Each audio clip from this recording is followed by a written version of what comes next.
The Governor of the State of Illinois has declared a gubernatorial disaster proclamation in response to COVID-19 outbreak, and all of the village of Glendale Heights is covered by the disaster area.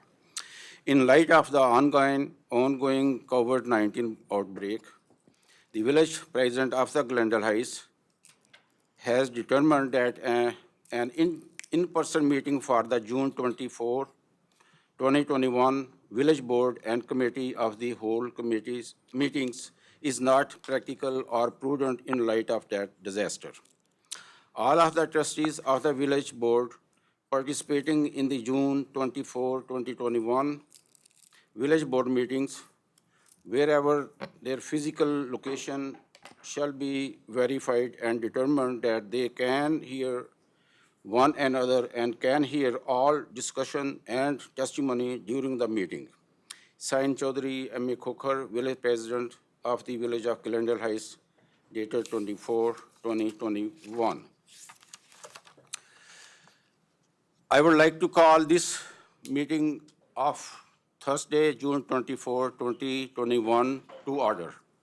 Will the clerk please take the roll? President Coker, Yes. Trustee Schmidt, Here. Trustee Siddiqui, Here. Trustee Light, Here. Trustee Meritato, Here. Trustee Pojek, Here. Trustee Schroeder. Here. Will you please stand and join me as we say the Pledge of Allegiance?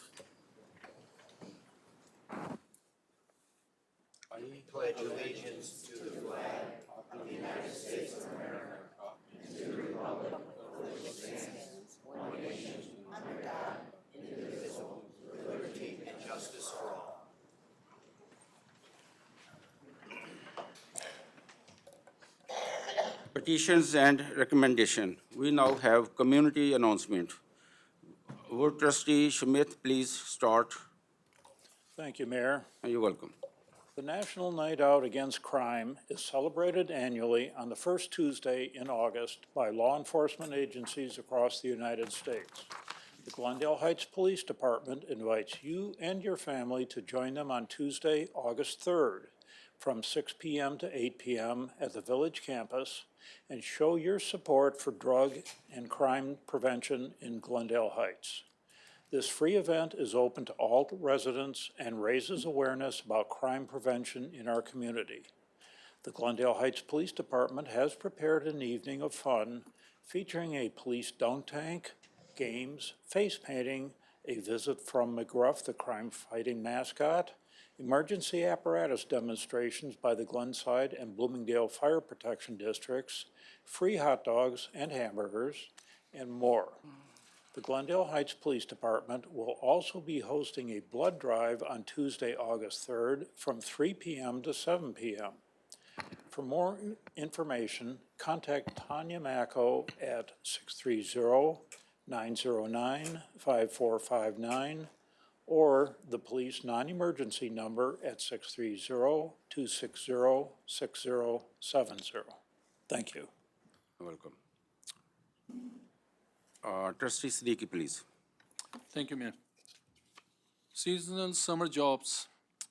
The village of Glendale Heights is now hiring for a number of seasonal positions at the Glendale Lakes Golf Club, GH2O, Aquatic Center, Public Works, and the Parks, Recreation, and Facilities Department. Positions range from laborers, lifeguards, youth program counselors, and many others. Gain valuable experience and make friends that will last a lifetime working for a village of Glendale Heights. For more information, please visit www.glendaleheights.org or contact Human Resource at 630-909-5357. Parking in front of mailboxes. The village of Glendale Heights would like to ask residents to please be respectful of your neighbors' mailboxes when parking on village street. Oftentimes, the United States Postal Service will not properly deliver mail if there is a vehicle parked in front of a mailbox.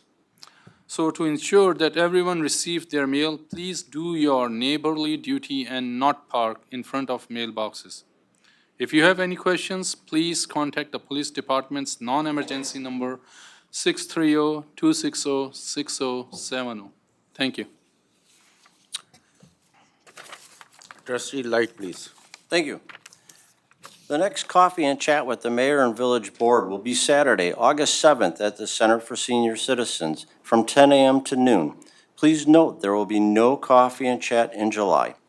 If you're unable to attend and have any comments, suggestions, questions for the mayor or village board, please call the mayor's office anytime at 630-909-5303.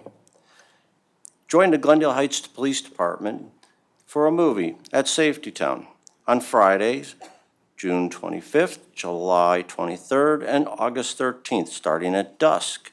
We will be showing family-friendly movies along with fun interactions with the Glendale Heights finest. Popcorn and refreshments will be provided by Kiwanis Club of Glendale Heights. For more information, please contact the Glendale Heights Police Department's Community Outreach Specialist, Tanya Mecco, at 630-909-5459. Thank you. Welcome. Clerk Schmidt, please. Thank you. You're welcome. Get your 2021-2022 Village Vehicle Sticker today. The new vehicle sticker must be displayed by 12:01 a.m., July 1st, 2021, on the lower right-hand corner of the windshield. Passenger vehicle stickers are $15.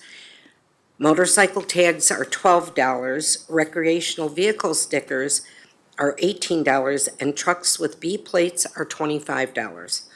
There is an additional price schedule for trucks based on their individual weights. Qualifying senior citizens receive one sticker per household at no extra charge. Village ordinance restricts overnight parking on village streets to those vehicles having a valid vehicle sticker. For more information regarding village vehicle stickers, call 630-260-6000. Thank you. Trustee Maritato, please. Thank you. You're welcome. Beginning on Saturday, June 26th, the GH2O Aquatic Center will be open daily from 11 a.m. to 6 p.m., and reservations will no longer be required. Stop by and pay at the pool with a daily rate starting at $7 for residents. Season passes will also go on sale Friday, June 25th, with pool passes for the remainder of the season being only $55 for residents, $25 for senior residents. Masks will continue to be required for all patrons as they enter and leave the facility, but can be removed when guests have found socially distanced locations on the pool deck. Stop by and enjoy the remainder of the season and the GH2O Aquatic Center. For more information, please contact the Sports Hub, 630-260-6060. Be sure to grab your dancing shoes for the Sound of Summer Music Series. Music will be provided by Double D Cruiser Music and will feature a variety of music from classic rock to salsa. The Sound of Summer Music Series will be held at Campbell Park Gazebo from 6:30 p.m. to 9 p.m. on July 1st, July 8th, July 22nd, and July 29th. For more information, please contact or visit www.ghprf.com. Thank you. Thank you, Trustee Maritato. And next is Trustee Pojek, please. Thank you. You're very welcome. The Village of Glendale Heights is proud to present a new electronic recycling program available to all Glendale Heights residents who have regular waste pickup through Republic Services. On the second regular scheduled collection day of each month, Republic Services will collect electronic recyclables in order to have an item collected. You will need to contact Republic Services at least 24 hours in advance. Your electronic item should be kept separate from other waste for curbside pickup. For a complete list of acceptable items, please visit www.glendaleheights.org or contact Republic Services at 847-981-0091. Thank you. Thank you, trustee Pojek. Trustee Schroeder, please. Thank you, Mayor.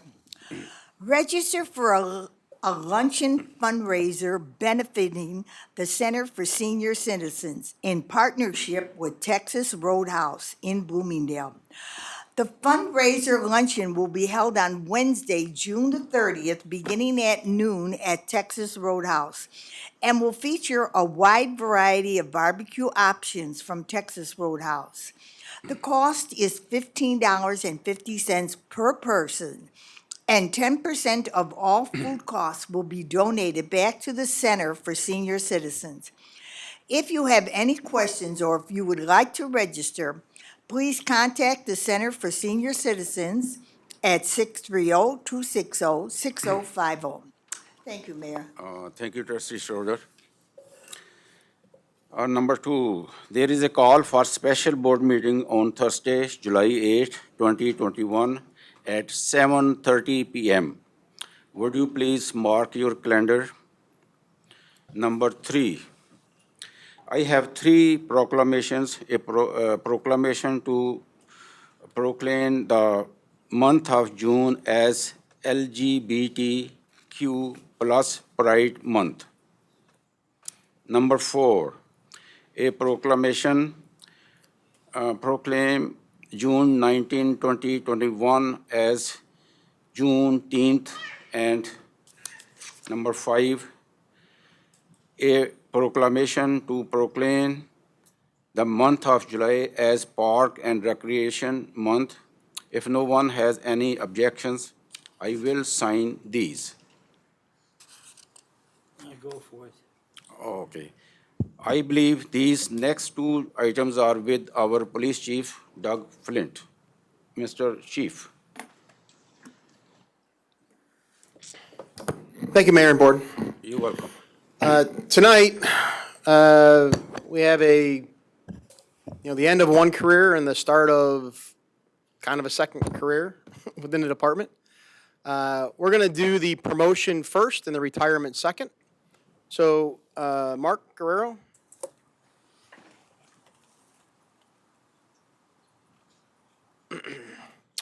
So, Mark is a 29-year employee of the police department. Mark is going to be promoted tonight to the rank of sergeant. This is not possible without I haven't seen our police commission here, but, okay.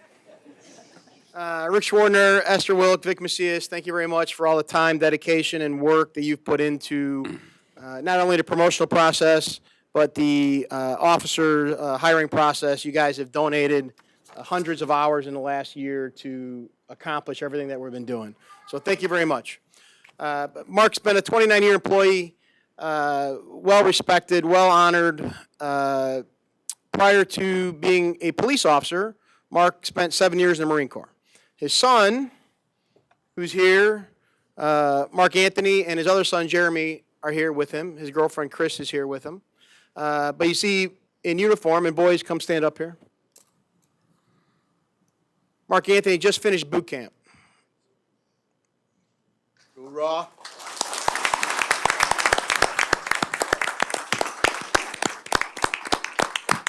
He's a private first class in the Marine Corps. Mark's daughter, Tess, could not be here tonight. She outranked both of them. She's a first lieutenant in the Marine Corps.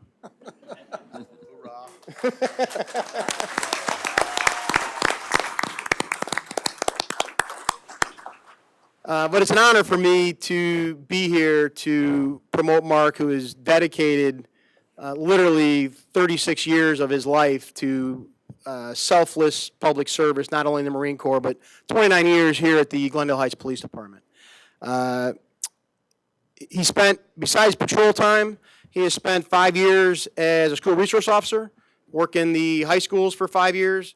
So Mark is friendly with pretty much every teenage kid that's in Glendale Heights and surrounding community. He used to be a resident of Glendale Heights before moving to St. Charles.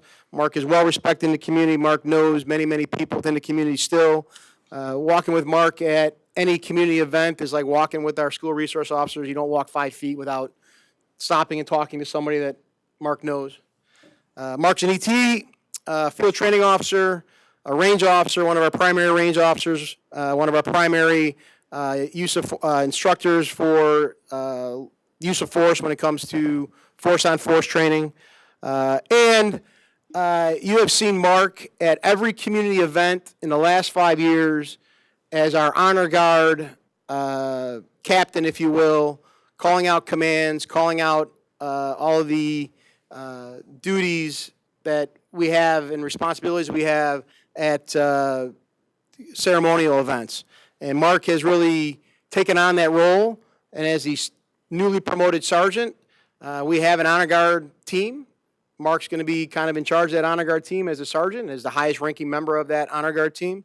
So it's something that we take pretty seriously. We are recruiting more people because we have more Marines in our police department that are honor guard Marines. So we're going to be using them to help fulfill that ceremonial role. Mark has many honorable mentions and positive commendations, just two of which, way back early in his career, he was able to, without using any kind of activity, absent his communication skills, talked a very irate person with a knife out of an apartment without any issues.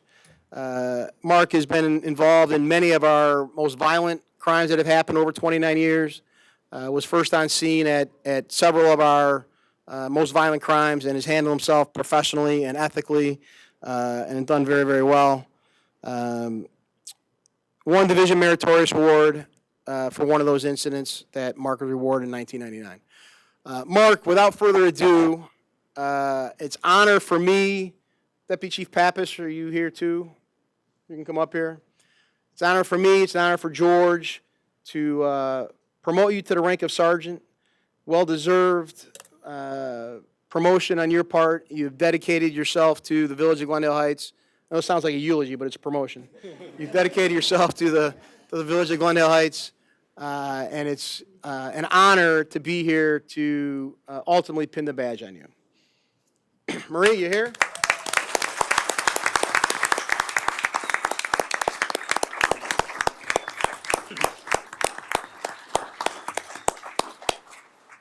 Hold on one second.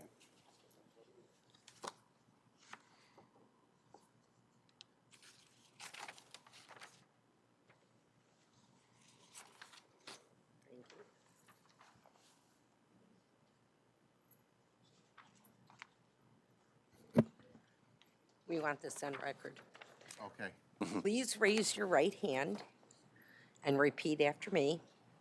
I, Mark Guerrero, I, Mark Guerrero, having been appointed to the office of Probationary Sergeant of Police having been appointed to the office of Probationary Sergeant of Police in the village of Glendale Heights, Illinois, in the county of DuPage aforesaid, in the village of Glendale Heights, Illinois, in the county of DuPage, aforesaid, do solemnly swear or affirm do solemnly swear or affirm that I will support the Constitution of the United States and the Constitution of the State of Illinois, that I will support the Constitution of the United States and the Constitution of the State of Illinois, and that I will faithfully discharge the duties of the office of Probationary Sergeant of Police to the best of my ability. and that I will faithfully discharge the duties of the office of Probationary Sergeant of Police to the best of my ability. Congratulations.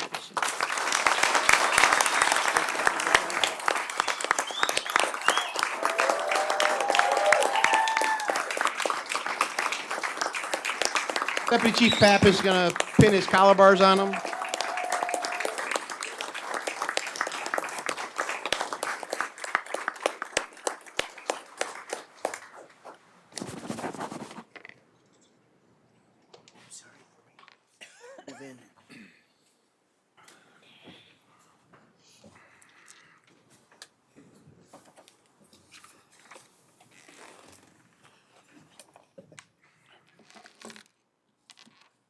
See, red, I went too far.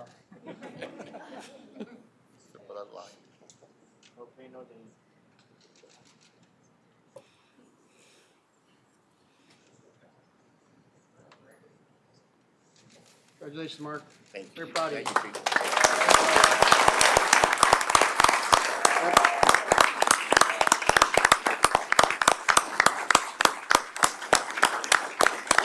Hey, Mark.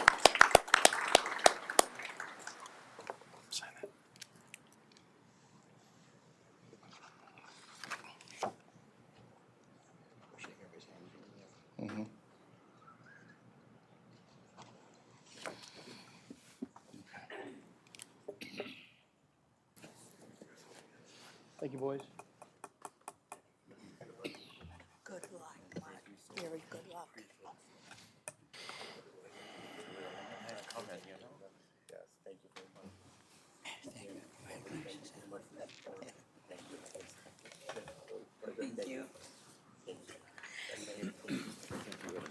Really appreciate for your services, you know. I've known you for a long time, know your family for a long time.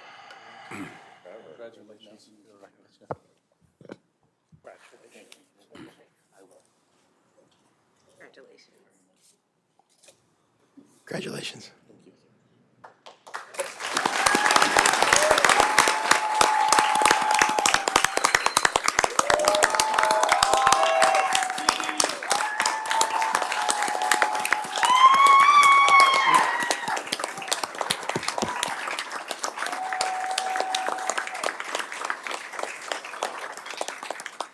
You know, my family in blue, those retired, those came, and my friends who showed up, thank you very much for the support. I really appreciate it.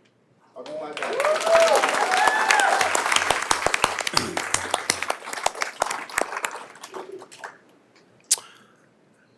So as we start a second career for now Sergeant Guerrero, we're honoring the career of Sergeant Mike J. Jeets, who is retiring after 25 years of service, to go to Tennessee, if that's.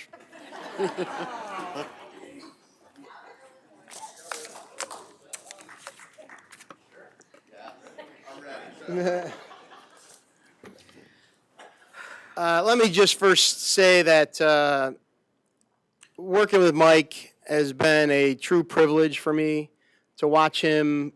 You know, I've been here 33 years. Mike's been here my entire career. And it's been a true honor and a privilege to watch you from year 1 to year 25 grow and mature as a police officer and just be the all-around, well-rounded officer and sergeant and person that you are. So I just want to get that said because I truly, it's an honor for me to be here to acknowledge your career. Mike is here with, of course, Heidi, and he's taking Heidi with him too. So the 2 for 2, but this is Mike's night. Heidi will have her day. He's also here with his parents, Al and Joan. Al looks just like Mike's, or Mike just looks just like Al. And his brother Matt is also back there. Mike has spent his entire career as a patrol officer and a patrol sergeant. There is nothing more honorable in law enforcement than finding your niche, perfecting it, doing it well, and loving what you do, and that's what Mike did his entire career. And Mike is, I started writing down, buzzwords on Mike, just trying to find the right adjective, if you will, to define Mike. And I came up with dependable, knowledgeable, leader, mentor, role model, experienced, loved his guys, selfless. But the word that I came up with that best fits Mike day in and day out from day 1 to day 25 is consistent. And Mike has been that consistent rock of a not only patrol officer, because from day 1 you knew that he was going to be good, that if he showed up on a call, you knew the call was going to be handled right. If he was ET in a call, it was going to be done correctly. There was going to be 100% effort put in, and you knew you didn't have to look over his shoulder. If he responded to, I don't care what call it was, and he's got over 20 commendations, in progress, not in progress. He's got more letters of thanks from residents than I've ever seen. And that's a testament to him just doing his job correctly every day and instilling that in his men and women who work for him as a sergeant. He's got 2 life-saving awards, but he also had 2 more calls that he performed life-saving services on that, ultimately didn't survive. Mike was always that guy that you knew when he got there that there was no thinking. He was just reacting. He was going to do the right thing at the right time, at the right moment, because it was the right thing to do. And he has served that not only as a patrol officer, but as a sergeant. And Mike has been in charge of our FTO program for the last 5-6 years. Every officer here owes Mike a debt of gratitude for what he's put into the FTO program.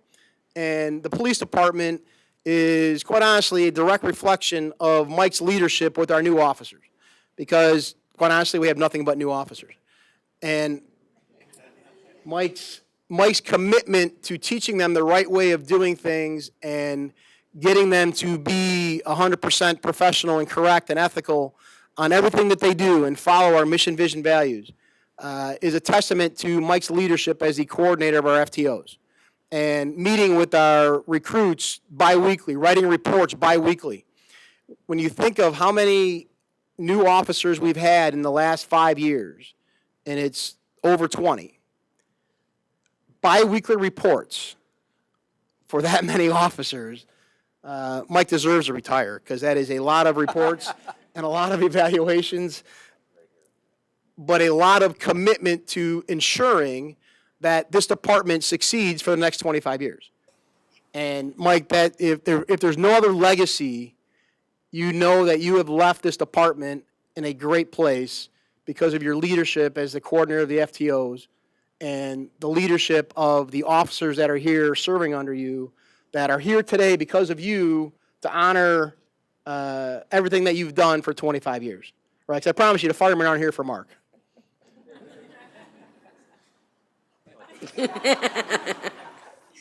But it has been a true honor for me to watch you grow and succeed and find your niche, find your soulmate while you're here, right? And to live a long, healthy retirement and earn the benefits of everything you've earned for doing what you've done for 25 years. Living a long, healthy life in a state not Illinois. Right? So, I don't want to make this an all-night eulogy for you. But, again, your career is really just set by the people that are here. And they're here to honor you and thank you and reward you with 25 years of service. So, thank you very much, Mike. It's been a pleasure and an honor. Here for you.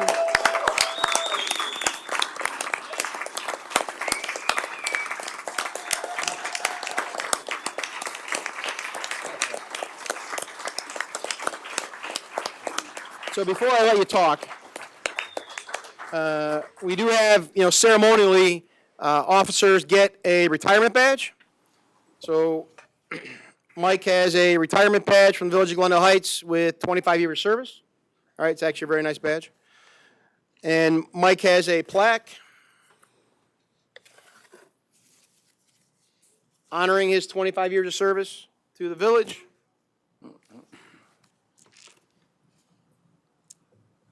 And as a testament to Mike, I don't know, there's probably a dozen guys out there that have this exact same plaque and badge, right? Which means they're here for you.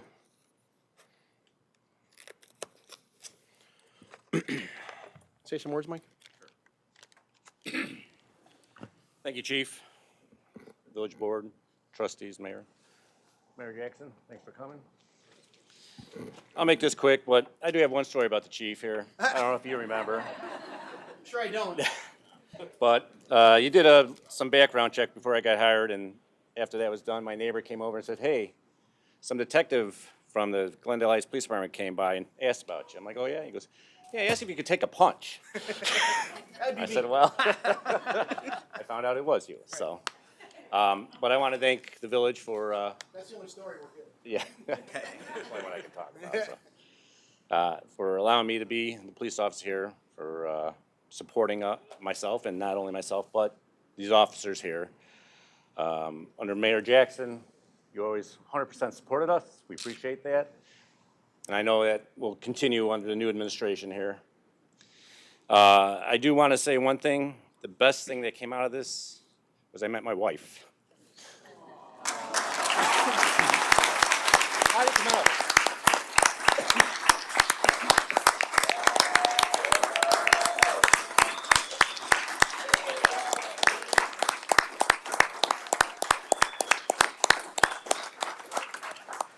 Babe. This is Heidi. She's the chief secretary, and she needs more recognition than I do, because without her, this department doesn't run. No offense, Chief. Everybody here knows that. If anybody needed anything, it's always go to Heidi. People come to me, hey, where do I do? I'll go see Heidi. She'll get it for you. So, I love you. And I look forward to spending the rest of my life with you. Thank you. Village Board and Mayor Coulter have a gift for you.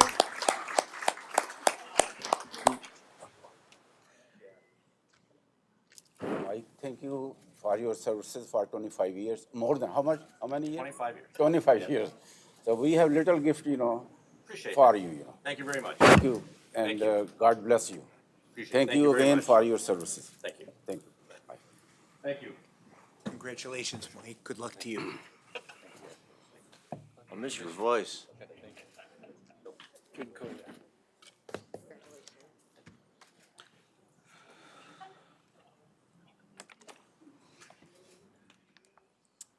We're gonna miss you.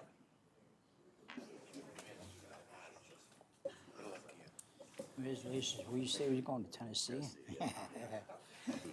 Thank you very much.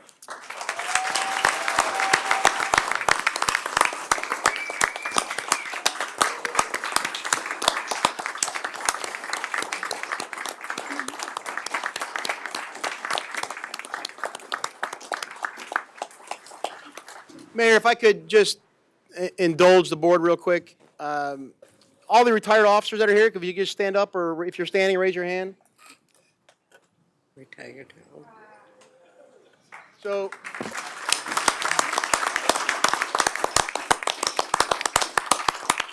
Mike and Mark, I just want to say, these guys came here for you guys, and it's great seeing our retired guys. The brotherhood of law enforcement is always deep, right? And this community that we have in Glendale Heights, as far as law enforcement goes, is bar none the best in the area, especially when you have guys that have been retired for decades coming back to honor you. That says a lot about our department and the character of the people that work here. So thank you to the retired officers for being here. Sincerely, I appreciate it very much. I know the officers appreciate it very much. If you haven't seen some of our new guys or met them, new guys, introduce yourselves. There's a wealth of knowledge sitting out there and a lot of history that you can learn from. So thank you guys for being here. And Mayor, if I could indulge you and the board for like 10 minutes just so we can get some pictures and that kind of stuff for a recess. Sure. Thank you. I would like a motion to recess so that we can properly congratulate these fine Glendale Heights police sergeants. Motion, So moved. Pat, Second. Second. Siddiqui? Second. Siddiqui second. Thank you, sir. All in favor? Aye. Oppose? No? So we will recess this meeting.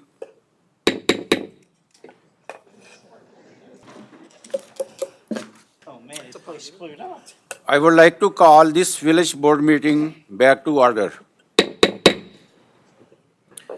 We now go on to public discussion of agenda items.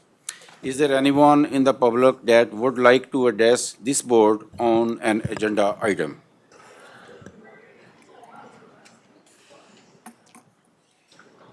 Hi, Board. I'm Cheryl. I live over on Fullerton. but I'm here to talk to you, and my crowd left. This Saturday, we're having 432 We Ride for the Blue rally. It starts at the Villa Park Harley-Davidson. Motorcycles and cars are allowed. It will end up in Rosemont, in that big section of Rosemont. It begins there at 12 noon, and it's for family, but it's to come out and support our local police department. So if you got nothing to do this Saturday, come on out and support our blue. Thank you. Thank you. One of our staff will contact you, Did you give your phone number? Oh, sure. Your name and your phone number, please? She's going to forward the information to. To the sergeant. Okay, you did already. Okay, thank you. Thank you. D, you now have the consent agenda in front of you. We need to remove item number 9. Would our village administrator, Mike Maron, please read the agenda? Okay, Mayor. Thank you. So we have today's consent agenda, number 1, the approval of the regular board meeting minutes of June 3rd, 2021. Number 2 is the approval of the committee of the whole meeting minutes of June 3rd, 2021.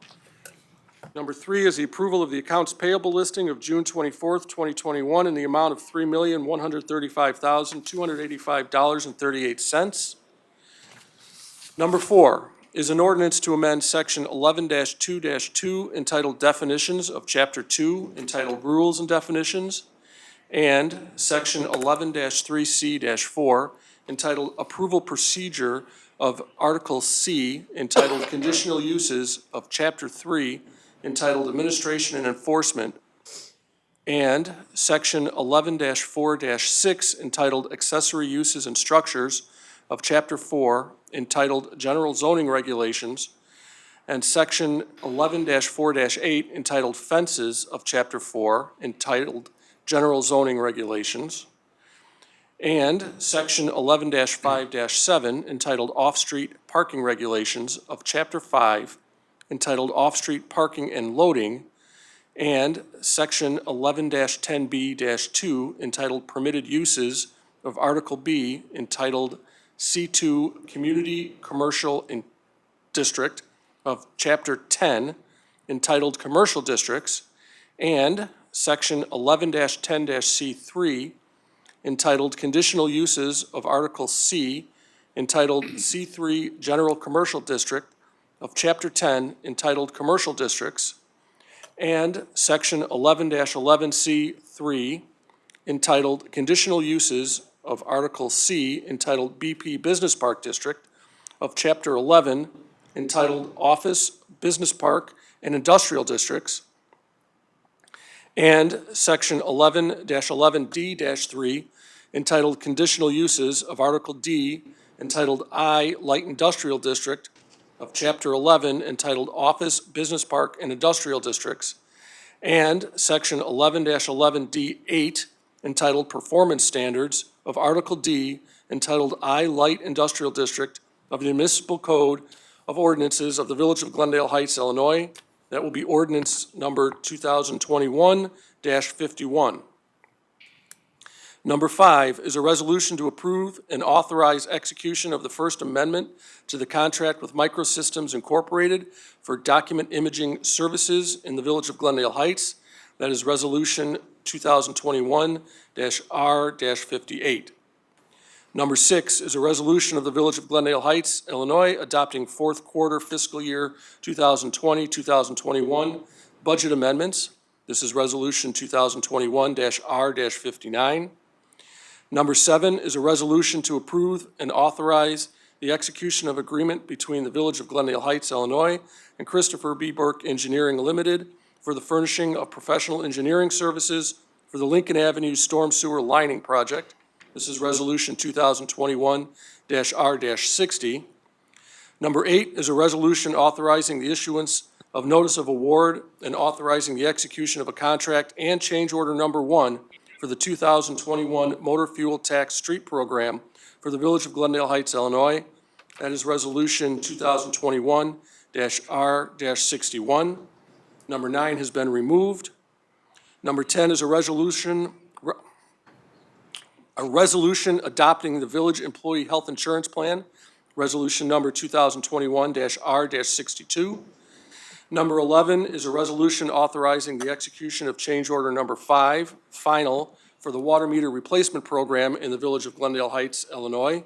It's Resolution 2021-R-63.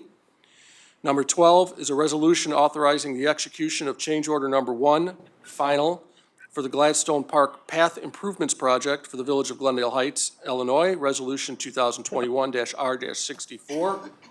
Number 13 is a motion to approve pay request number 2 to Schroeder Asphalt Services, Inc. for the Gladstone Park Path Improvement Project in the total amount not to exceed $26,718.58. That has been attorney approved. Number 14 is a motion to approve pay request number 2 to Utility Service Company Incorporated for the West Burdette North Ground Storage Tank Rehabilitation and Maintenance Project in the total amount not to exceed $296,463. That has been attorney approved. Number 15 is a motion to approve pay request number 16, final, to Water Resources Incorporated for the water meter replacement project in the total amount not to exceed $219,540.75. That has been attorney approved.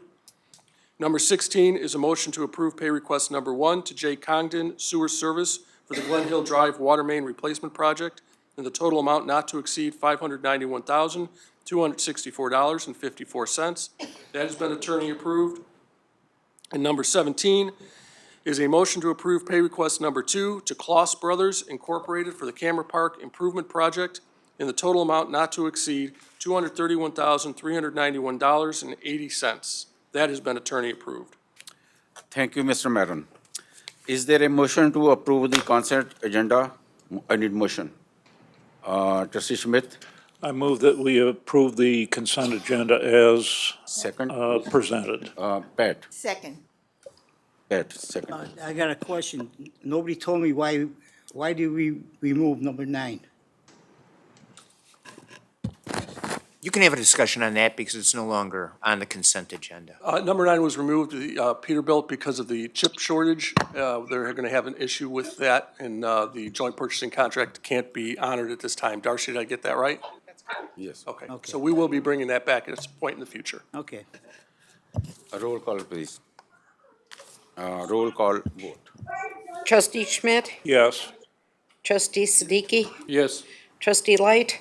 Yes. Trustee Meritato? Yes. Trustee Pojek? Yes. Trustee Schroeder. Yes. Consent agenda is approved. We do not have any old business, so we are going to move to new business. We now move on to new business. Number 1, an ordinance to amend Chapter 7 entitled Parking Regulations of the Title 7 entitled Motor Vehicle and Traffic of the Village Code of Village of Glendale Heights, Illinois, parking within 10 feet of community cluster mailboxes. This is first reading. Number 2, an ordinance to amend Article B entitled User Service Rates and Charges of Chapter 2 entitled Water Use and Service of Title 9 entitled Water and Sewer of the Village Code of Village of Glendale Heights, Illinois, allow electronic billing for water service. This is first reading.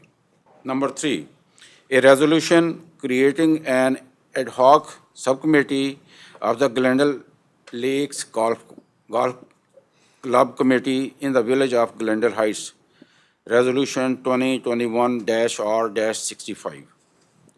Is there a motion to approve this resolution? Trustee Light, first. So moved. Second. Second, Trustee Mary Schroeder. Discussion.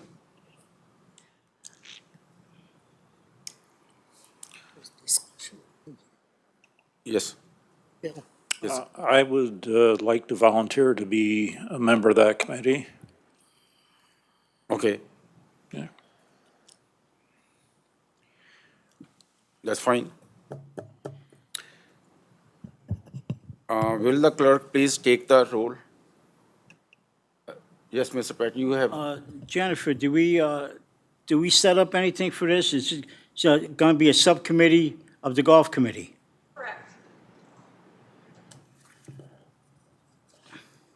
how many members do we have on subcommittee? The Yes, resolution Siddiqui. indicates that there'd be two trustees, and the resolution does name trustee Siddiqui and trustee Pojek, and then two residents at the chairman's direction. Right. There are two trustee or three trustee on this? Two, there are two right now. Okay. So Ms. it's a five-person committee? Two trustees, three residents? Or three trustees and two residents? I thought it was 3 trustees. Yeah, I believe it Well, should be three right, trustees. right now, it's just four. Thought it was- It's just two trustees and two residents. If the board wanted it to be 5 and add trustee Schmidt, Yes. it's a simple little addition to this resolution. Okay, let's do that. Yeah, Mr. Smith, do you want on this? I'd like to see Bill Smith on that Yes, committee. so you can too. add, Okay. that's fine. Okay. Yes. We'll make the appropriate modification as an amendment if nobody has any objection to that. No. Okay? Do you want that as part of the motion I mean, you can, or just leave have we it? voted on it yet? No, we have not. We have a motion on the floor. Then we should have somebody make a motion to amend the resolution to add an additional board member, trustee Bill Schmidt. Motion to amend number 1, Pat. I'll make a motion to Second. amend Second, The resolution resolution. to add Bill Schmidt. To add one more person. I second that. second. We have to do Trustee a Siddiqui. roll call on the amendment first, Mayor, and then we'll do it on the resolution. Okay, roll call for the amendment of the first. Yeah, wait, Resolution. I'm still writing. Yes. Okay, this is on the amendment. Yes. Trustee Meritato, Yes. trustee Pojek, Yes. trustee Schroeder, Yes. trustee Schmidt, Abstain. trustee Siddiqui, Yes. trustee Light. Yes. Motion is passed. We need other motion to We have a approve the motion on the resolution. floor. Oh, we already have one. We have one motion on the floor. Oh, Okay, you have. sorry, thank you. That was trustee Light, seconded by trustee Schroeder. Okay, Yeah, right. then we just Okay. need a roll call. So, Trustee Pojek, Yes. trustee Schroeder, Yes. trustee Schmidt, Yes. trustee Siddiqui, Yes. trustee Light, Yes. trustee Meritato. Yes. a motion is approved. Number 4, a motion to approve FY 2021/2022 non-union pay plan and amend the 2021 summer seasonal pay plan. Is there a motion to approve the pay plan? Need one motion. Trustee Pat, Motion to approve the pay plan. Second. Second. second is Mr. Chester Pojek. Motion is carried. We didn't. Discussion. Discussion. Discussion. Yes. I always hate this time of year. I mean, I get a little upset and bothered by it. My question is, I understand the 2%, it's whatever we're discussing here for the non-union, it's a minimal. But my question is reviews. I do know that all the employees get reviews for this stuff. So we have a performance evaluation on everybody, except for executive staff. It seems to be missing or lacking this. Is this something that we should be looking for or concerned with? I've never seen one, and I know that, as far as like, it states, it's like, unless it doesn't fall under supervisor evaluation form, I thought it would, but it was something that we had in our handbook, and I was just curious if we plan on doing those at any time in the future, or is it something that we need to look at? It was just a question that I had. I mean, the 2%, I don't have a problem with that. I wish I get it at work every year, but I don't get that lucky. That was the only question I had, is if there was any light that could be shined on that or not, so. Certainly, I can answer that question, trustee Light. Yes, the ordinance and the employee handbook requires that there is an evaluation done, both on the members of the village, all the employees, and also executive staff. I will tell you that I just, right now, have not had time to do executive staff evaluations. It's on a list of things that I would like to do, but does not rise to the top of the priority level. So I have not been able to do one since I have become the village administrator. Okay. Any other? Any evaluation of administrator, just for my knowledge, like how you get evaluated? Is it like by us or? That's an excellent question. Yeah, I don't have an answer for that for you. Yeah, okay. I honestly, I would look to Don. I would imagine that the board and the mayor would evaluate me. You know, just a newbie, so it's Yeah, no, just no, like it's an excellent just question, trying- and one that I have Trying to not, understand, yeah, like, you know, is it a executive, you do that, but who are the people who do yours? Is it? That would be the mayor and board. And the board? Mayor and trustees. Okay, so we get together every year or? Yes, yeah, that is the plan, that, Okay. that the trustees would get together, with the mayor, of course, and evaluate the administrator. Okay. Yes. Yes, Mr. Chester. Yeah, this will be the first time that we've ever done this, hasn't it? Yes, I never heard of this. We never evaluated Never. executive staff. No, not the executive staff. It's, I think what trustee Siddiqui was asking, Chester, is who would evaluate the administrator? I And the- would think we and- do that anyway, because We have we to. put him on for another year, so I mean. Sure. If we approved his appointment for another year, I mean, I guess we were satisfied with him, right? Sure, you would. I mean, some city councils and village boards choose to, in executive session, discuss the performance, which they're entitled to do, and of the village administrator and any merit or other increase they think appropriate. So that's something that the village board is certainly capable of doing and maybe should be doing. And I understand that we haven't made a tradition of that. Because we never did it, the executive staff at all, to my knowledge, after all these years. But you're saying executive staff, Chester. Right. You, I know, it's him who you would have evaluated, I Mike who's believe- gonna do Maron. the executive staff then? He Mike principally does. does. That would be me. That would be Mike. All by yourself, without any input from us? Well, I would probably look to the mayor. Well, he's new, he doesn't know Well, anybody. I mean, traditionally, as it's the appointee of the mayor, that would be the place that I would look. If he wants to ask others, that, you know, that's certainly within his prerogative.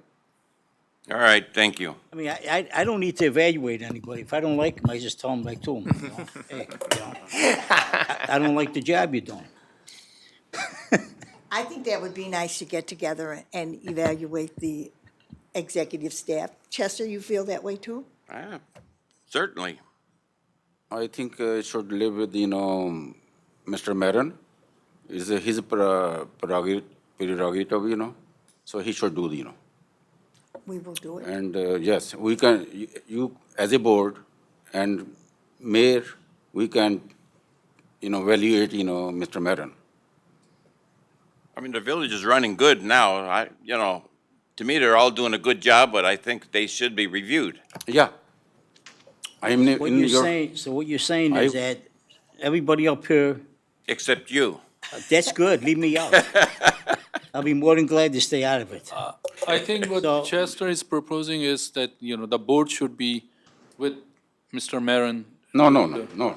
I think It's that's not, what he it's is. not board is with Okay. Mr. Maron, you know. All right, Mike, what are you can looking for, Mike? Evaluate, you know, him, not board, you know. I was just What are you looking looking for for? clarification on it too, because I've never, like Chester said, he's never seen it done before, but it runs across the handbook as being something that was supposed to be done.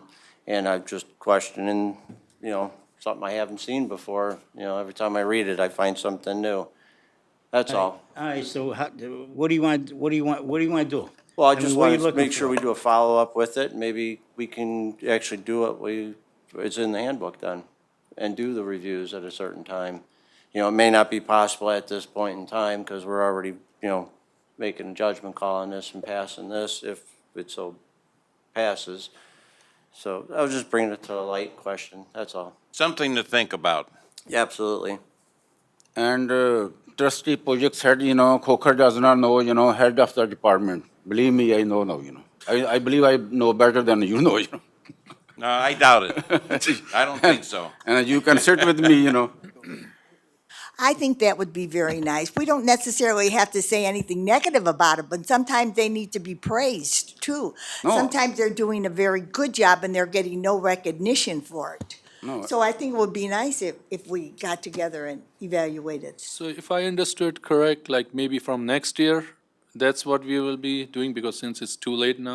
Yeah, exactly, that's Okay. my thought pattern. Okay. We can ask, our attorney, about this, evaluation of Maron. I mean, I see many communities evaluate their administrator on a regular basis, on an annual basis, quite candidly. And if the board chose to evaluate all the executive staff, I don't see that often, but certainly could do it if you chose to do it. We still have a motion on the floor. Okay, so Yeah, there what- is a what do you- pending what do you- What do we make a motion? There is a motion. Yeah. We have a motion on the floor now. What is it? The motion is to approve FY 2021-2022 non-union pay plan and amend the 2021 summer seasonal pay plan. Yeah, I need motion on that. Motion. We have a motion. We have already We need to take a vote. vote. Yeah, it's a Okay. vote. I made the motion to, Yeah, okay. First motion is done, I second is made done. the motion, we need to Discussion? vote. Okay. We did the discussion. We did discussion? Yes, just now. Okay. So will the clerk please take the roll? Trustee Schmidt? Yes. Trustee Siddiqui? Yes. Trustee Light? No, Trustee Meritato? Yes. Trustee Pojek? Yes. Trustee Schroeder. Yes. Pay plan is approved. F, we now move on to new business. Number one, an ordinance, We're on five. Number five. We're on number five. this is number one. So should we, let me check, maybe it's a four, yeah, it should be number five, is number one over here. I will change that. Okay, number five, an ordinance to amend chapter 7 entitled Parking Regulation. Mayor, that's, or This is to This is done. Finance Director. So next is. And here are number one. It's this one there, that's a motion to authorize the finance director. This one? We did this one. This is all that's, Okay. just that. She did over here. Okay. It's just not organized. Number five, a motion to authorize the finance director to process account payable and pay request for July 22nd, 2021, including contract pay requests to be ratified on August 5, 2021.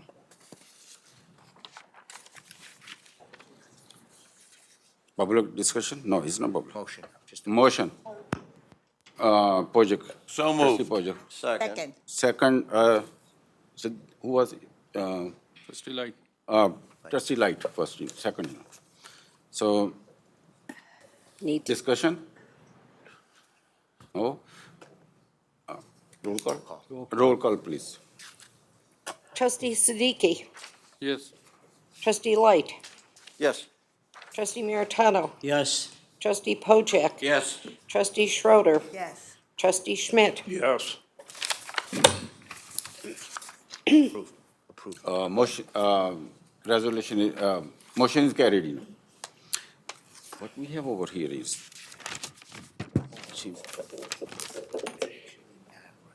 What's left? Public, Discussion of agenda. No executive session. And then CO2. okay. Public discussion of agenda items. Do we have, okay. Hi, Ed Pope, Wayne Avenue. My question is actually for the chief, I think, Doug. To be clear, on the cluster boxes, this is just the cluster boxes, right? We're just talking about, what about even the ones that are in residential neighborhoods? How some of our neighborhoods have, it's a big neighborhood, not like by Trustee Siddiqui's where they're all, bunched up over there. It's going to be all cluster boxes? Primarily for those neighborhoods, to prohibit parking on 10 feet of either side of those cluster mailboxes, like on Gulfview, off Oriole.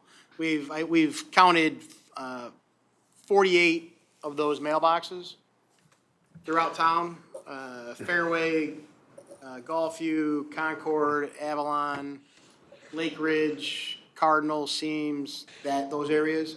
So this ordinance prohibits the parking within 10 feet of either side of that mailbox to allow delivery to the most amount of people, because there are 10, 15 mailboxes. And only prohibits it though from 6 AM to 5 PM, I think, or 8 AM to 5 PM, Monday through Saturday, and not federal holidays. And what are you going to do to let our neighbors, let us know that, this is going to take place so that there's gonna we're not be- getting tickets because we've been doing it for 30 years? Correct. There's gonna be signage posted Okay. at each one of these mailboxes, notifying the residents that parking is prohibited during these times. Okay. All right, thanks. I just want to be clear on where they were going to be at. Thank you. We do not have executive session. No executive session. Okay, so adjournment. Adjournment, motion I to need a motion to adjourn. Trustee Light Motion to and adjourn. trustee Pat. Second. Pat is second, right? Pat is second, yeah. Yes. And this meeting is now adjourned. You have to call roll. Voice vote. Voice vote. Voice vote. All in favor? Aye. Yes. Okay, motion is, meeting is now adjourned, And Mary Schroeder, Committee of the whole. Mary Schroeder, no, you, please. All right, You want to come here? No. Okay. can we start? Yeah. I would like to call this Committee of the Whole meeting of Thursday, June 24th, 2021 to order. Will the clerk please note who is present? Noted. Okay. Are there any additions or deletions? Oh, my. Who do I start? Let's start with Bill. Comprehensive Emergency Management Plan. Management? Yes. Okay. Yes. Think before you print. Say that again. Think before you print. Print. yeah. Okay. Okay. Mike, Just parks and facilities, parks and facility? yes. Pat, you had your hand up. Yeah, golf course, Golf course Parks and Rec, and Parks and Rec? Parks and Rec, and Senior Center. That's three of them. I'm a Correct? busy boy. All right. All right, very good. Is there anyone in the public who would, wishes to address this board before we begin? All right. Number one, the Planning Commission. A recommendation to approve an application for conditional use in the C3 General Commercial District to allow an establishment serving alcohol for Angie's Cafe located at 524 East North Avenue. Mike? So moved. Second. On, what do I take? Pardon? Any discussion? None? I think we need a roll call vote. Now, we don't do all in favor any longer. Is that correct? During the pandemic, it was difficult, and we're still in the pandemic, so we continue to do roll call votes on these things. And I assume that was a motion to move it to the board with a recommendation to concur. Concur. Got it, okay. So do a roll call, Marie. Trustee Schmidt? Yes. Trustee Siddiqui? Yes. Trustee Light? Yes. Trustee Meritato? Yes. Trustee Pojek? Yes.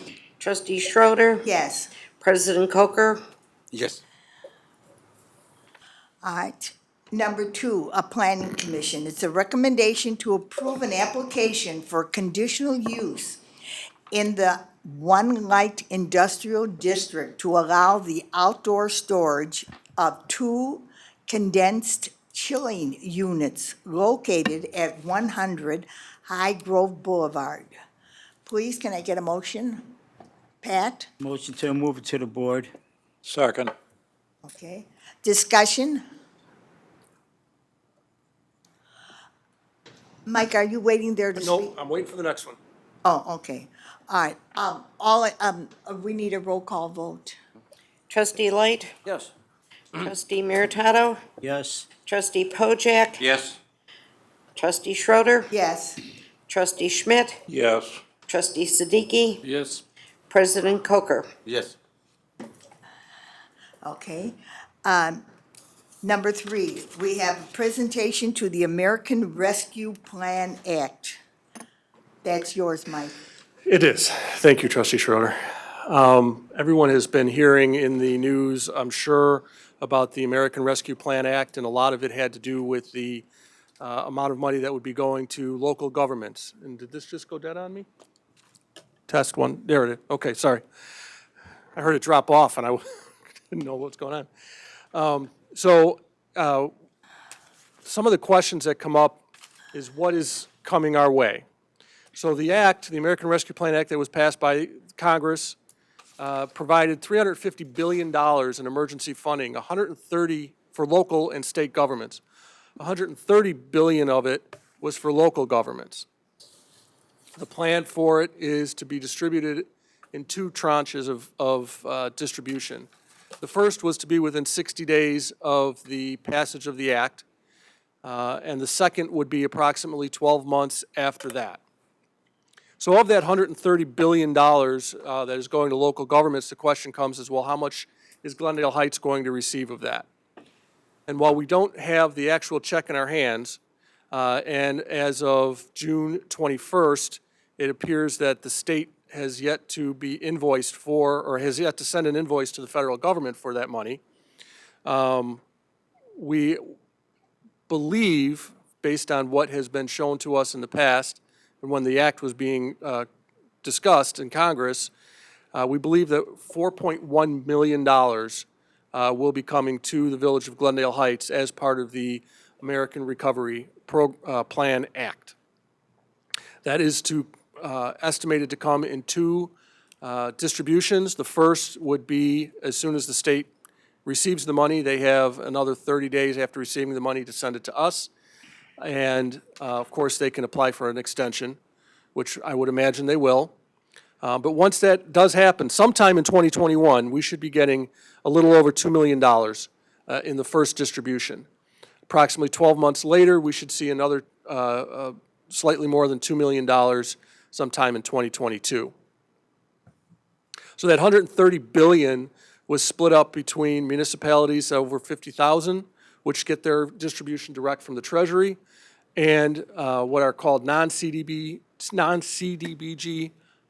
governments, which is us, under 50,000, and that comes through the state.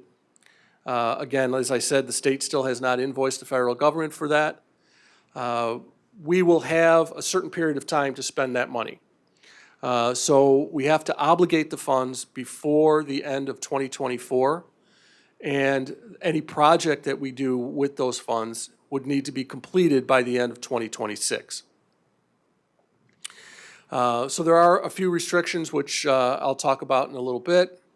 There are 5 ways that a local government can utilize the funds from the Treasury. The first one is to respond to the pandemic or its negative economic consequences. Now, there are a number of things that come under this one particular purpose for the funds.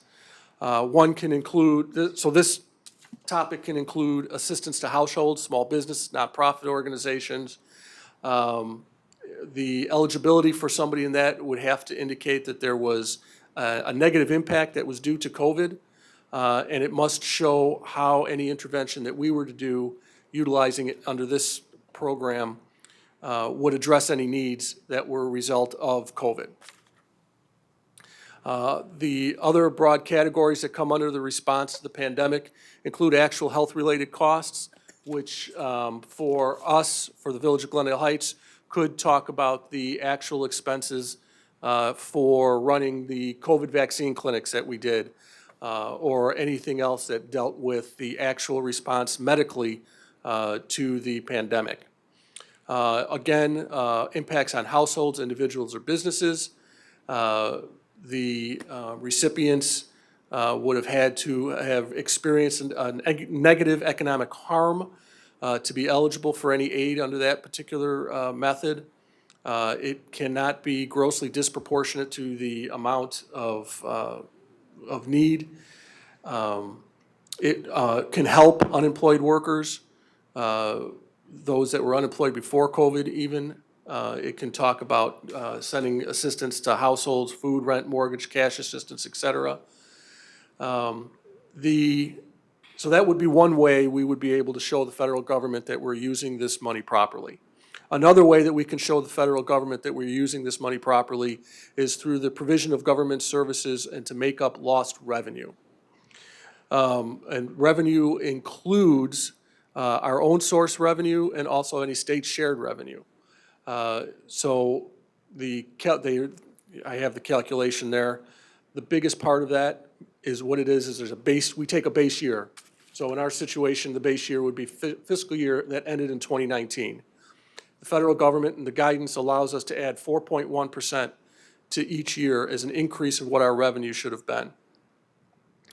If we don't make to that 4.1%, anything less than that would be considered lost revenue. So, for example, if there was $5 million in revenue at the end of 4/30 of 2019, and we anticipated a 4.1% growth rate, and let's say by the end of 2020 we only had $4.5 million, that would be an $800,000 loss, $0.8 million. Because with a 4.1% assumption, that would indicate that we would be getting $5.3 million. So I don't want to go too much further into that, but suffice it to say, adding that 4.1% makes a big difference. So once we make up that lost revenue, what can we use the money for? Well, any kind of cash-funded construction, any kind of infrastructure, cybersecurity, health and environmental, education, police, fire, other public safety, essentially anything that comes under our general fund. What can we not use that money for? Payment of debts. We cannot use it for any claims or judgments that may have been made against the village. Also, we cannot use it to make pension plan payments. So some of the things that are not included in determining a lost revenue, anything that's not general fund. So we cannot talk about the recreation fund, which lost a good deal of money during the fiscal years that involved the pandemic because it was closed most of the time. We cannot include the recreation fund. Only general fund revenue can be considered. If we had a reduction in revenue that was due to a tax decrease that the board had passed, that cannot be considered as lost revenue. Federal grants are not considered as revenue. So the money that we received from the CARES Act in fiscal year 2020 is not considered as revenue for the purposes of determining lost revenue for the American Recovery Act. Another way that we would be able to show the government that we're using the money according to the guidance is by investment in water, sewer, and broadband infrastructure. So any water or sewer projects are eligible, anything that would be eligible through EPA programs, any establishment of drinking water systems, improvement to drinking water systems, improvement to sanitary sewers, improvement to the water pollution control facility, any type of improvement to our water system and water utility is an eligible expense. Also, to upgrade broadband to 100 megabit service in any underserved areas would be able to be spent that way as well. Number 4 on the eligibility would be premium pay for workers performing essential work. So anything in the healthcare system, facility, farms, food production facilities, grocery stores, we would be able to utilize that for premium pay. There was no premium pay that was paid by us anyway during the pandemic, so that we really don't have anything that falls into that. We could provide grants to any employers that wanted to do that. I don't know if that is something that the board would be interested in taking that $4 million to use for. Number 5 on the eligibility would be transfers. So we are allowed to transfer some of that money to special purpose governments such as fire districts, water and sewer districts, park districts, libraries, et cetera. We don't have a park district, so it makes sense that we wouldn't do that. But I will tell you that we already have received a request from the Wheaton Sanitary District for us to consider transferring funds to them. We have one property in the Wheaton Sanitary District, which we just signed an IGA with, that has to do with the Venture One property down at North and President. So if we were to transfer money, all the eligibility rules would still apply. We would be responsible for the subrecipients. Again, another one of those things that I don't know that the board would be too excited to do with $4.1 million. So we will have some principles and guidance that we're gonna have to follow. There'll have to be a single audit, which Bill will take care of with our auditors. Anytime there's a federal grant of substance, we have to have a single audit. And we will have to, as a non-entitlement community, non-CDBG entitlement community, we'll have to do annual reports to the federal government as to what we are using the money for and how we've essentially cleared that we've used the money properly with the Treasury. So some options that we've talked about as staff for the $4.1 million. As you can see in option number 1, just the replacement of lost revenue alone over 2 years would cover the $4.1 million and then some. Bill has given me some estimates on using the GFOA's calculator that they put out in order to estimate this. And of course, we would have to check assumptions to make sure that everything is correct. But it appears that in the first year, FY 2020, we lost approximately $3.3 million in revenue if we utilize that assumption of 4.1% increase from the fiscal year 2019. If we consider the base year of fiscal year 2019 and add the second year of increase of 4.1%, basically 8.2% to the FY 2019 revenue totals, we would have lost approximately $3.5 million in revenue from that particular year. So from FY 21, which just ended on April 30th. So those are estimates, so a total of $6.8 million in lost revenue. The federal government is giving us $4.1 million. And so therefore, just on the basis of lost revenue, we would be able to show the federal government that we have utilized the $4.1 million that they've given us in the proper method. That basically clears the money from the federal government. Another option that would fall into the categories that appeared before would be to create a grant program for those affected by COVID-19 to get them to be able to come current on water bills. We currently have 1,000 delinquent water bills a little over 1,000 delinquent water bills that went out, notices went out for recently, approximately $400,000 in delinquent payments on the water bill.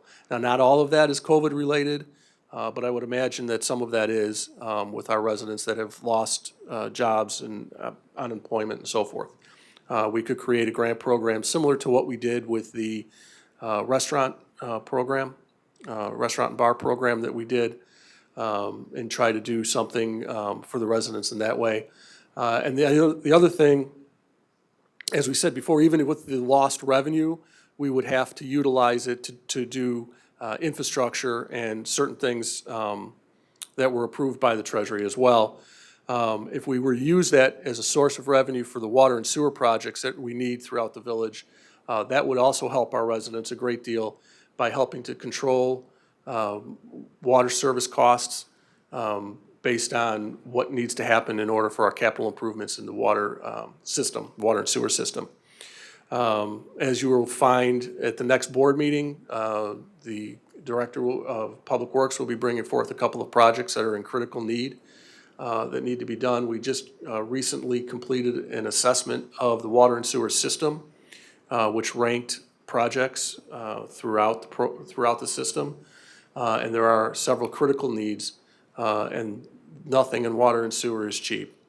So as you know, we have the $6.2 million project starting at WPCF in the next couple of months. What you'll hear next time is a $500,000 project that really should happen before that. It's a critical need.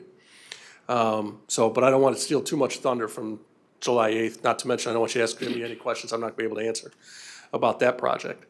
So those are the options that we had. Of course, we don't need any formal action tonight, but I wanted to let you know because this is something that is being talked about a great deal, and it is coming soon, I'm hoping.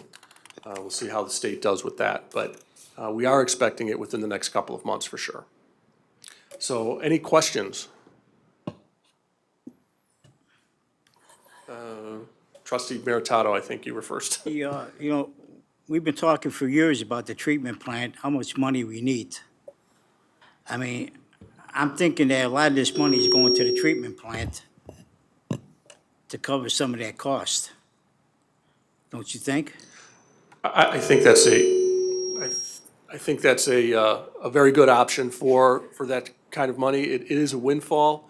We need a lot of money down there. I mean, we have to get in cold. I mean, it ain't something that we're doing just because we want to do it. We have to do it. That's correct. We have another very large piece of the phosphorus program. It's coming up. This $6.2 million is simply a beginning. We have a second phase, which is the actual removal of the phosphorus part of it, and that's coming. And that's, I'm going to look at Jeff. That's another $8 million. So that's another $8 million. So yeah, there are. Hello. Yes.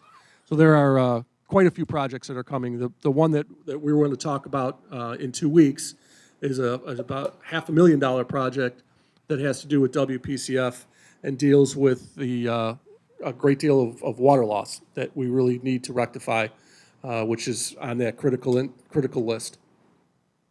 Okay, thanks, Chief. Thanks, Mike. Trustee Light?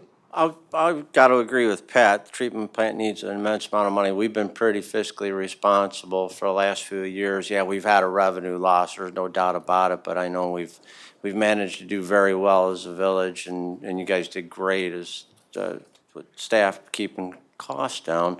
I agree, we really need that one project you were talking about, the water loss, that stuff needs to be taken care of, and that digester is a huge weight hanging.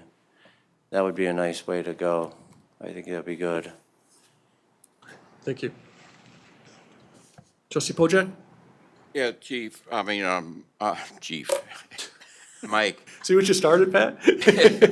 I agree with Pat 100% and also with Mike. I mean, we need to do something with the water plant. When is this act going to go into effect? And where is the government going to get all this money from? Our taxpayers or what? Well, yeah. Yeah, right. See, remember I was talking about asking questions that I wasn't going to be able to answer? Yes, so the act is in effect now, and we are just waiting for the state of Illinois to invoice the federal government, for the first distribution. Once that comes, it will trickle through the state and get to us. So as far as how the federal government is paying for it, we'll have to take that up with our congressmen and senators. This is gonna include every community in the state of Illinois. Every community in the country. Government must have deep, deep pockets, I'll tell you. And they have a printing press. Big printing press. Big printing press? Yeah, they have a big, yeah, it's called the Federal Reserve. They are printing money over there. Yep, day and night. Oh, that I know, but our value of the dollar is going down, it's Oh, shrinking and shrinking and Oh, shrinking. You will see in October, October, November, the real picture. That's all I got, Okay, Mike.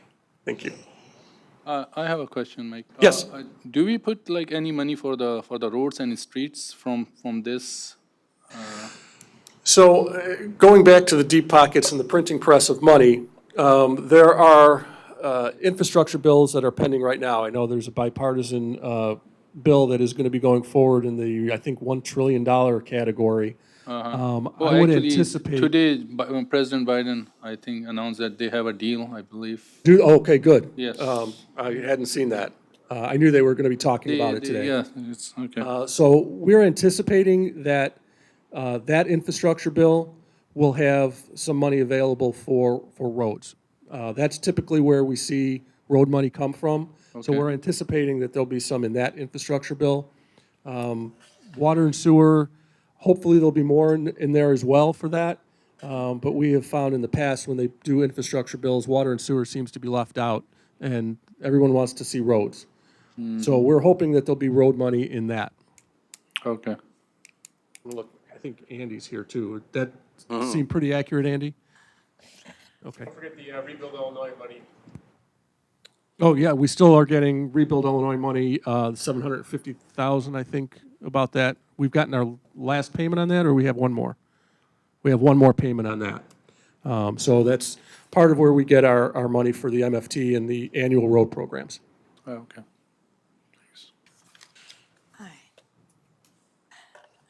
Okay, thank you, Mike. Thank you. Thank you. Any further discussion? None? All right, can we move on? All right. This is for the mayor. We're going to be discussing an assistant village administrator position. Yes. Yes. Yes, I want assistant village administrator. I'm going to announce, on paper, so anybody can apply from our organization or outsider, All right. So we will hire on merit, well-qualified and experienced person. Very good. And it's up to the board now. All right, thank you. Any discussion? Chester? All right, you're gonna go on the outside to try and get somebody I too, will, correct? yes, we will give on paper, newspaper. Okay, So anybody from our organization or outsider can apply. on that committee, or if you're gonna have a committee, who's gonna interview all these candidates? I will get help from HR manager, From who? Nicole, Lewis, and myself. Yes. All right, thank you. Don't, All right, no Don't- further, And of course, Maron, Mr. Maron. oh, thank you. don't we have anybody from the outside? No, no. No, I mean, excuse me, Mary. I mean, don't we have anybody from the outside that comes in for the interview? Well, A he hasn't stranger put it from- out yet.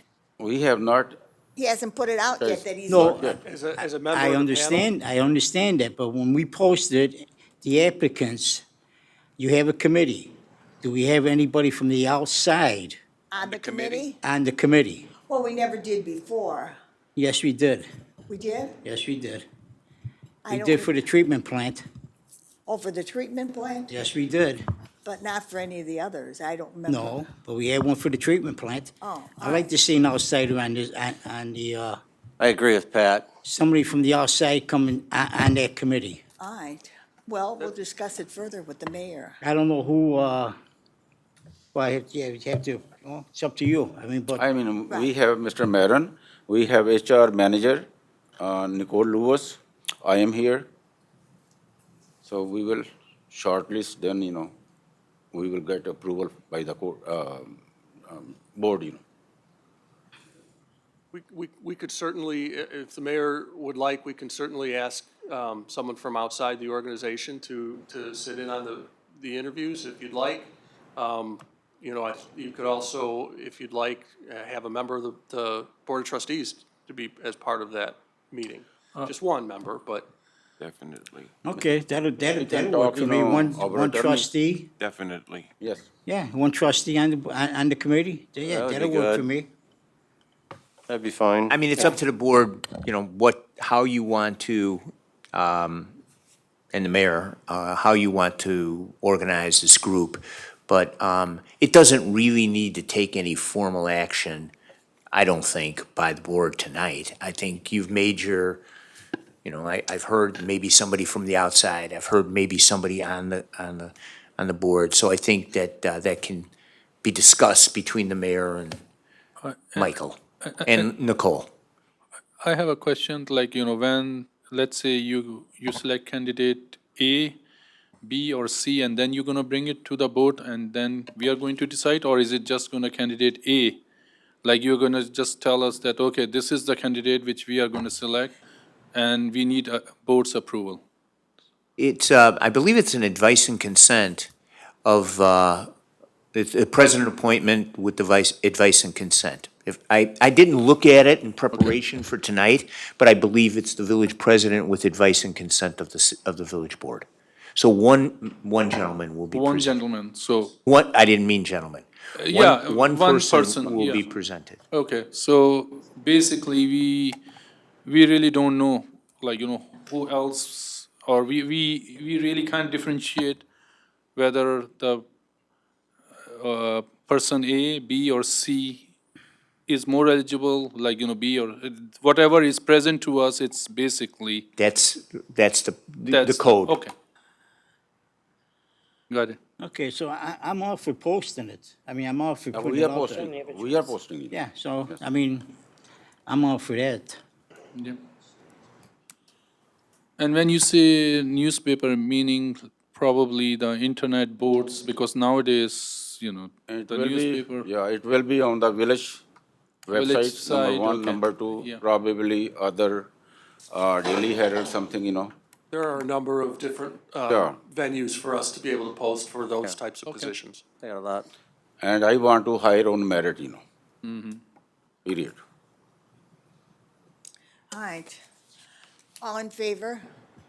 So no, I don't think we need. I don't think there's. No, there's no action needed. There's no action? No. All right. Then we had some additions here. Bill, gonna start with you.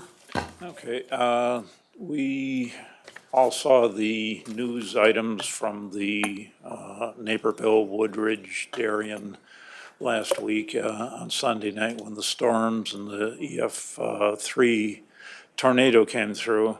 As a member of ESDA, I realize that we need to make sure that we have a comprehensive emergency plan that's up to date, because the ones that I've seen list people from the village who have responsibilities. But I just would like Chief Flint and Mike Marin to take a look at the plan, make sure that it's up to date, make sure that the people who are listed as participants in the plan are current and accurate. We've had a lot of turnover and changes in police department, administration, elected officials, and so on. So I just would like to make sure that things are up to date so we don't have to scramble if something like that happens to us. Okay, we'll make sure that we're reviewing it. The emergency management coordinator will take a look at it, make sure that it's up to date with all of the changes that have occurred. And just so the mayor and trustee Siddiqui know, because they're new, we're actually one of the few communities in DuPage County that has a part-time employee 25 hours a week or so, that is dedicated to emergency management. His sole job is essentially updating the emergency operations plan for the village. So our emergency operations plan is reviewed by DuPage County Office of Emergency Management every 2 years. It's certified through them. Currently with COVID, they didn't do anything really much last year. Illinois, the state of Illinois has come out with all new regulations on emergency operations. We're updating our emergency operations plan to meet those new regulations as it's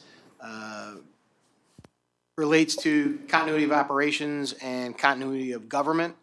If you remember at our mocks that we did last 2019, COG and COOP were two of the big terms. They were abbreviations they were using, acronyms they were using. We're updating our policy through DuPage County OEM to address those COGs and COOPs, for how they say it.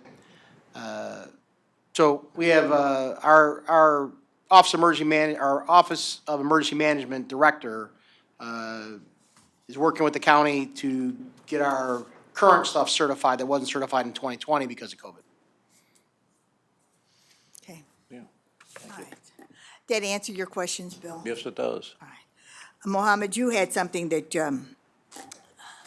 you wanted to discuss. Yeah, so I just want to draw board's attention. I'm a newbie here, and one thing which I found, we print a lot. We used paper format a lot, and if we all have our electronic smart devices which we can use. So, let's save some trees, and I want just to print if we need it. So think before you print kind of campaign or something if we can put on city and try not to print unless we really need it. I know some of us really needed stuff in the print format, but for me, whatever, I've been here this is like my second month, and already I have this big pile of paper already there. It's because there is a lot of printed paper. So if we can use electronic, digital PDF format, that would be great, because nowadays everyone has laptop. I have iPad, so we really don't need a printed in paper. We can have it on our, whoever is putting this on our paper, just email it to us and we can read it from there. Because the moment I read this, this paper is going in trash. You destroy it, yes. So if we can save and be, I just want Glendale Heights to be an environment-friendly village, and if we can send a positive message outside that we are not using that much of a paper here, and we are trying to save some trees, which is good for environment, that will be great. So that's why I say think before you print, because a lot of organizations are adopting this, that they really tell you that if you can have it on your, because the paper format, you really don't need it. It's all in PDF, which is much more easier. If I need to find anything, if I need to search or query anything, I can do it through the PDF format. So I just want to bring up to the board and, see if we can save some trees. That's very good. That's a lot of food for thought. And that was originally why we did get iPads, was to eliminate all the paper that we were using. So we have tried to eliminate, using paper, but maybe some of your ideas are very good. You can discuss them with the mayor, and maybe we can get more things put on our iPad rather than coming to us in paper form. Yeah. Mike, do you have any idea how much paper we are buying or how much we are spending on paper and toner? Darcy, do you know what that would be? I could look it up. I really am not sure. I know Peggy orders because we have a limited amount of space. I think our last order was 12 cases of paper utilized. Sorry, I don't have, Yeah, no, that's okay. I can certainly find out for you No, what our that's fine. paper usage is. Yeah, I mean, if we really have to print, I know there are some stuff in which you need the signature and, you need that. But, nowadays, there is also, in Acrobat, you have even electronic signature.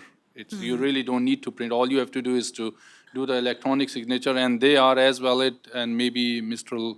Strino can, from legal perspective, can shed some light, like, if it's, I think it's legally is also acceptable, correct? Sure, we can certainly do a lot of things and think before we print and make economies of scale in that regard. There's no question. There are some things, though, that are gonna end up being printed. Yeah. It's just the nature of the way the system is, whether Exactly. it's bonds or there's, my partner likes to talk about eliminating all paper. Yeah. And that's grandiose thoughts, but we can't eliminate all paper. So, Yeah, because, but we can do better. Exactly, and this whole thing is like one night when I went back home from this meeting and I have like this pile of paper, my daughter, who is very, I would say, environmentalist, she look at it and she say, "Oh, Daddy, there's a lot of trees in your hand. You just use those," and that let me think. Yes, she is right. It's if we can save those, that would be great. Well, that was a wonderful idea. I'm sure we'll look into it, all right? We'll look into getting more things on the iPad rather than printing them out. Mike, didn't we, years ago, we used to get a big packet for our board meeting? Yes. And we eliminated all of that. That was the iPads, yes. Yes, that's what I Before said. we went That's to why we board got the docs. iPads. Excuse me, can I interject something here? The state requires on a lot of the things that we have hard copies, and even when you do record destruction, you have to hang on to, we have things that we cannot, we have them backed up, we have them in PDF, we have them scanned, we have in multiple places. Okay. We still need a hard copy. Oh, okay, I mean, if it's a legally, something which has to be done, then it has to be done. But, again, if it's not needed, yes, then why not? Right.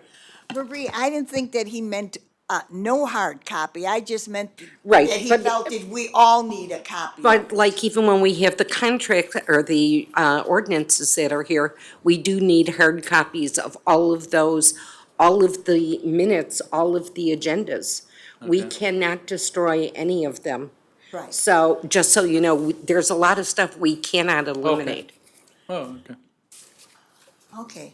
So what I believe, we are doing, we do not print, unnecessary documents, Okay. But sometimes you have to have print, because when you are reading, when I am reading, one page, I don't see, like very important, so there are some lines important, some sentence important, so I highlight those, So sometimes you need, printed stuff.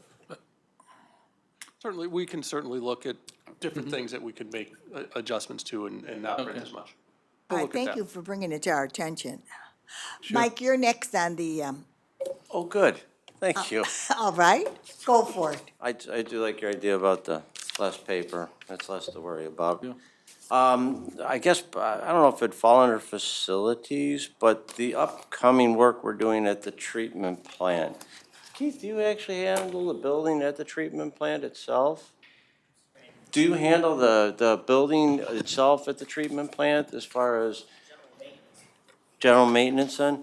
Because I know we got a lot of work coming up to it, and the residents have to look at the building as they go by, and the aesthetics of it, it was looking kind of peaked. I know like the sign out front that's on the building, it's in terrible shape, and it's, it doesn't have any pop, it doesn't, it doesn't look good. I can tell you that we are currently, we just started putting together some information to put together to update that sign. I know staff is going to be working on that. We want to try and mirror it to our park signs. Yeah. So it's something that kind of stands out throughout the village. So we just started looking at that. Director Kaplan asked Well, the- us to do that. The one on the wall itself, too, because it's a very thin and almost non-existent. It looks kind of very 70s, really. I mean. Okay. Yeah, and I have some great staff that are really good at that kind of stuff, so we'll That make sure would- we take care of that. That would be great. Hang on to the microphone, you're gonna need it. My next question is, back on June 3rd, I asked for daily log sheets and time sheets for cutting, like each spot in the parks and stuff like that, for the last 3 months, I'm guessing. I hadn't seen them, I don't know if you forgot or, You know, I know that they collected them. I need to find out where they are. okay, So I will get those to you. okay, thank you. Now you're creating more paper. Yeah. I am. I'm good for that. Pat, you're next on the agenda, and your first one is golf. You all done, Mike? Yes. I'll add to yours, don't worry. Why are we not doing the Golf Classic this year? We are planning on doing the Golf Classic September 17th. Oh, we are doing it. We're working through making sure that we're able to do that. I know I spoke with you a little bit about it. There was a member of the committee that had suggested canceling it. You had said that you were not in favor of that. I talked to the mayor. Mayor's not in favor of doing that. He wants to go forward with it. So we're working on getting the committee together. We have to add a couple of people to it because so many have changed. But we do have, right, am I getting the right date, John? September 17th is the Good. date that we're hoping to do the Charity Golf Classic. Good, that was easy. Okay, now you have Parks and Rec. Keith, we had a meeting yesterday at the senior center about the fees. We're giving back 5 months free for the memberships. Are you doing the same thing at the Sports Hub? So we stopped our payments on all memberships, and we redid all of that months ago. So everybody that was in, like our fitness center memberships, all those were halted and then would be restarted when people came back. So that's all been done months ago. Okay, so nobody paid and not been there. We refunded, or we didn't refund, we put on account on households, whatever they had. If they requested to be refunded due to the fact that we didn't have the hours anymore during the COVID time and all that, we did refund those. Okay, good, good. Thank you. See, that was easy. Got one more now. Senior Center. I don't know who to talk to about this. Maybe you, Mike. It's me. We missed the 10-year anniversary at the senior center last year. Yes.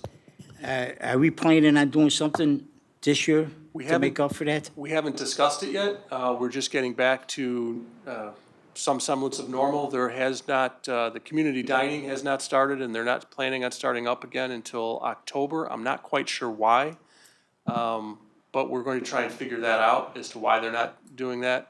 But I think at the time when we canceled the 10-year anniversary, we had thought that we would do something this year. We just have not started planning that yet. Okay, good. As long as so we are gonna do Realize that the something. restrictions for the senior center are a lot different than everybody else's. As Jennifer, who is in charge of the senior center, has said to us, that the seniors can only accumulate 50 people. They can't have more than 50 yet. That restriction, I think, Okay, I has do not. know that, but that's not anymore. Not anymore? I think June, no, 11th. it was July. is June it? 11th, I think, was when we went to June phase 11, 5. we went to Right. 75 or 100. Right, but that still wouldn't do for the for the anniversary. We usually get a nice group out for we've always gotten a nice group out for the anniversary, Pat. Yeah, I'll Yeah, I'll just talk try to to plan Jennifer, something. and we'll see what we can put together. It may be a little bit further on in the year, but, yeah, we'll see what we can put together. Absolutely. Okay, because we're getting parties now going, so Yes. that's good. And we Okay, did- thank We did you. have that first event, the Italian dinner. So we actually did start getting back in. We've got people coming back into the center, which is great to see.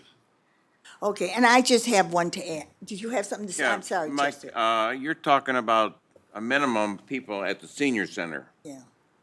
What are we gonna do on National Night Out? That's packed there, inside and out. Well, most of the, yes. That's not I'm sorry. Go ahead, Mary. That's not a senior project. What Jennifer has told us is when it's a senior project, then there's a limitation to how many people can be there. What difference does it make if it's a senior project or a National Night Out? You still got a X amount of people in there. I understand. We'll be able to move people through, because a lot of that does take place outside still. I know the police department and parks make sure there's tables set up outside to eat. And so when you come in through, last year, we just did it all outside. So, if we do have it where we're going through the inside, I don't know what the plan is, chief. But we certainly would be able to regulate how many people are gonna be sitting inside. All right. Only because we argued with Jennifer, if you remember correctly, Pat, because Pat and I both attend his meetings. We had said, well, the golf course can have so many people, why can't the seniors? And she said seniors are just different, and so that restriction has not been lifted yet. No, So that's but what, we're up to 75. right, so. So- And I just have one that I'd like to bring up to everybody. Are we going to have any park parties this year? Yes, Yes? yes, we are. Yes, we are. In fact, Keith was just trying Yeah, to get in dates. fact, you're the last person that I have to talk to, so we'll talk about it afterwards. All right. And that's it, you're not gonna, Yeah, we've got dates picked out, and it's just a matter of finalizing and make sure everybody can make those dates. So I have a date that I'll talk to you about afterwards and make sure it fits in your schedule. all right, thank you so much. All right, if there's nothing more. Let's see, where am I? Yeah. Trustee Schroeder, All right, there is, Trustee Schroeder, you have, Mr. Chester. yes, Chester. Motion to adjourn? Second. Okay. All in favor? Aye. Aye, This meeting is adjourned. thank you. Get out of here.